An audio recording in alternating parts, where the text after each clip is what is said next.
C'est la salle de conférence de l'hôtel Radisson Blu de Conakry qui a servi de cadre pour le lancement de la première édition des Journées du chargeur guinéen ce mercredi 23 avril 2025.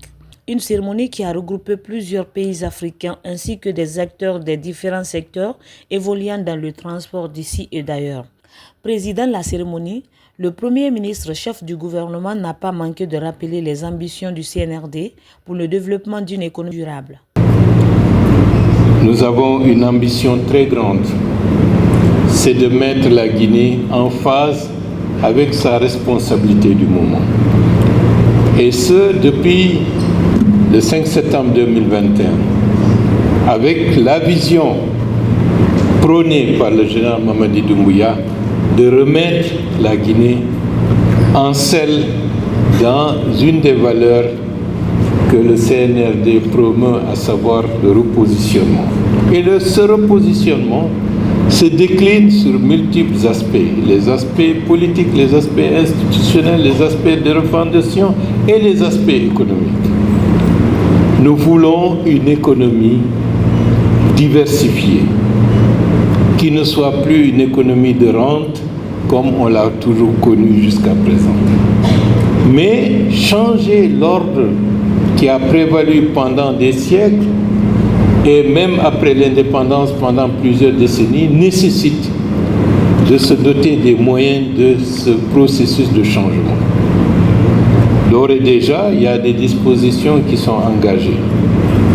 Mais le plus important, c'est de mettre en place les structures, les institutions en capacité, dans leurs domaines respectifs, de mettre en œuvre la politique préconisée.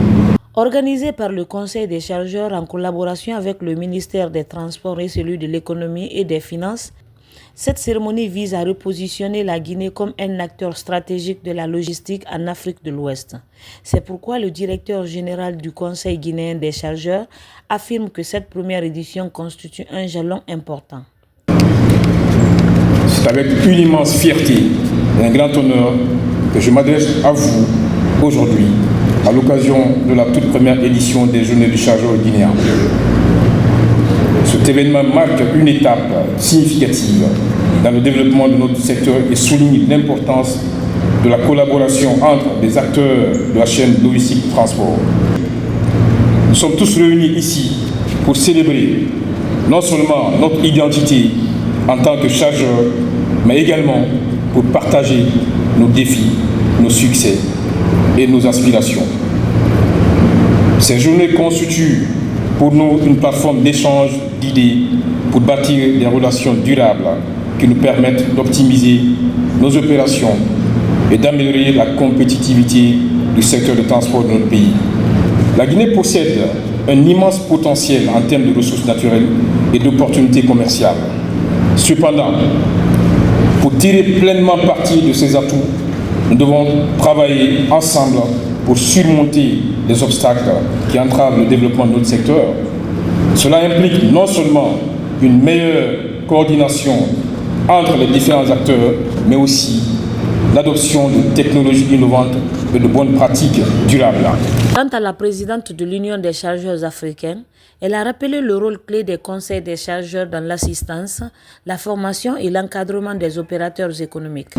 Les conseils des chargeurs sont très peu connus du grand public et de certains milieux professionnels, alors même qu'ils œuvrent efficacement et inlassablement dans leur mission originelle à apporter une assistance aux importateurs et exportateurs sur toute la chaîne de transport maritime international. Comme vous le savez, leur création a été fortement recommandée par des organisations internationales dont la CNICED, l'Union africaine, l'OMAO ou encore l'UEMOA. À travers une assistance en amont aux opérateurs économiques, les conseils des chargeurs fournissent des informations utiles, fiables sur les marchandises et les taux de fret, apportant ainsi une formation adaptée à leurs activités, assurant également leur encadrement. Cette gamme de services est complétée par une assistance en aval à travers la réalisation d'infrastructures logistiques, le soutien aux compagnies maritimes et le partenariat avec les ports conférant ainsi au Conseil des chargeurs le rôle de véritable levier de développement économique et social de nos pays. À rappeler que cette première journée s'est terminée par la signature d'un protocole d'accord, suivi d'une remise de présents aux récipiendaires, d'une photo de famille, de la visite des stands par le Premier ministre et toute la délégation, ainsi que d'un échange entre les panélistes.